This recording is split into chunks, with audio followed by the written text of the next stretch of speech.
சேலம் உத்தம சோழபுரம் பகுதியில் ஏற்பட்ட அரசு பேருந்து விபத்து 7ற்கும் மேற்பட்ட உயிர்களை பறித்திருப்பது மிகுந்த வேதனையையும் அதிர்ச்சியையும் அளிக்கிறது.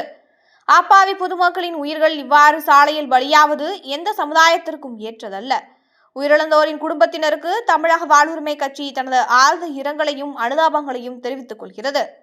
இந்த துயர சம்பவத்தில் காயமடைந்து மருத்துவமனையில் சிகிச்சை பெற்று வரும் அனைவரும் விரைவில் நலம் பெற்று வீடு திரும்ப வேண்டுகிறோம். அவர்களுக்கு மிக உயர்ந்த தரத்தில் சிகிச்சை வழங்கப்படுவது உறுதி செய்யப்பட வேண்டும். சிகிச்சைக்கான செலவுகள் முழுமையாக அரசால் ஏற்றுக்கொள்ளப்படுவது மனிதநேய கடமையாகும் என்பதை வலியுறுத்துகிறோம். இந்நிகழ்வு ஒரு தனிப்பட்ட விபத்தாக மட்டும் கருதப்படக்கூடாது. பொது போக்குவரத்து பாதுகாப்பில் உள்ள குறைபாடுகள் மீண்டும் வெளிப்படுத்தப்பட்டுள்ளன. அரசு பேருந்துகளின் பராமரிப்பு, ஓட்டுநர்களின் பணிநிலை, சாலை பாதுகாப்பு நடவடிக்கைகள் ஆகியவை அனைத்தும் முழுமையாக ஆய்வு செய்யப்பட்டு உடனடியாக திருத்தங்கள் மேற்கொள்ளப்பட வேண்டும். மக்கள் உயிர் பாதுகாப்பு அனைத்தும் நிர்வாகத்திற்கும் முதன்மை பொறுப்பு என்பதை அரசு உணர்ந்து செயல்பட வேண்டியது அவசியம்.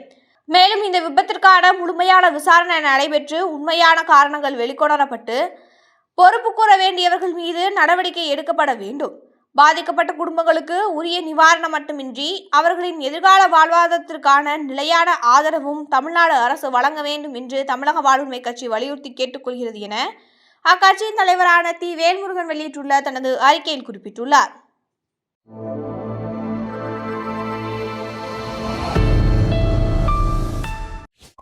உண்மை, சமத்துவம், சமூக பொறுப்பு கொண்ட செய்திகளுக்கு உடனே சப்ஸ்கிரைப் செய்யுங்கள்.